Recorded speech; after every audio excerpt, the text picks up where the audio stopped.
The sun beat down on the abandoned lot. A mother cat, sleek and gray, lay nestled amongst her kittens.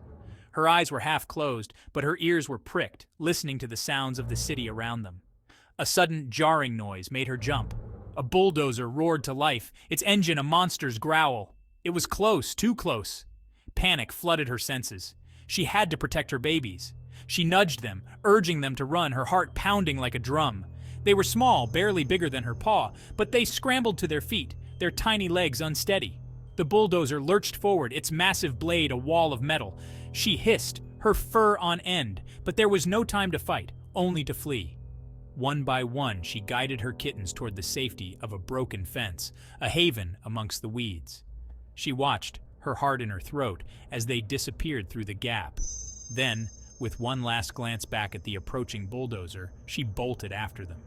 But in the chaos and her terror, she didn't see one tiny kitten left behind. Section 4. A Glimmer of Hope. The heart of Patricia was heavy with recent loss. She was wandering through the park. The world seemed painted in shades of gray, mirroring the emptiness she felt. Her beloved dog, a scruffy terrier named Buster, had passed away a few weeks ago, leaving a gaping hole in her life. She missed his playful antics, his wet nose nudges, the comforting weight of him by her side.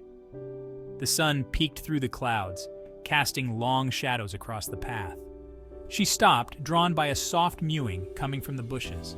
She parted the leaves cautiously, her heart skipping a beat. There, curled into a tiny ball of misery, was a kitten.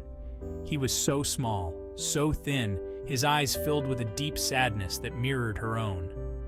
She reached out a hand, her fingers trembling slightly. He flinched at her touch, then, as if realizing she meant no harm, he leaned into her palm. A wave of compassion washed over her, so strong it took her breath away. His tiny body was trembling, his fur matted and dirty. He was just a baby, alone and scared. She scooped him into her arms, cradling him close. He was light as a feather, his bones delicate beneath his skin. He let out a soft purr, a sound so full of hope and trust it brought tears to her eyes. "Oh, you poor little thing," she whispered, her voice thick with emotion. "Don't worry, I've got you now." As Patricia looked into his big, trusting eyes, she knew she couldn't leave him behind. He needed her, and in a way she couldn't quite explain, she needed him too. Section 5. A New Beginning. The kitten, clean and fed, curled up on the woman's lap. He purred contentedly, his tiny body vibrating with happiness. The woman stroked his fur, her touch gentle and reassuring. He had been so close to giving up, but now, surrounded by warmth and love, he felt safe for the first time in what felt like a lifetime. The emptiness in her heart, the one left by her beloved dog Buster's death, seemed to lessen with every soft purr, every playful swat of his tiny paw. She named him Lucky, for it was lucky he was found, lucky to be alive. He filled her days with joy, his playful antics chasing away the shadows of grief. He followed her everywhere, his tiny tail held high with newfound confidence. He slept at the foot of her bed, his soft purrs a lullaby that chased away the nightmares. The home, once a place of sadness and loss, symbolized happiness. Lucky, once lost and alone, was now thriving, his spirit as bright as the sunbeams that streamed through the window.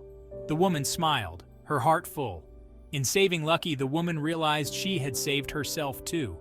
He had shown her that love could bloom in the most unexpected places, that even in the darkest of times, there was always hope. The bond they shared, a testament to the enduring connection between humans and animals, was a reminder that compassion and kindness could heal even the deepest wounds. Together they were writing a new chapter, one filled with love, laughter, and the quiet joy of companionship.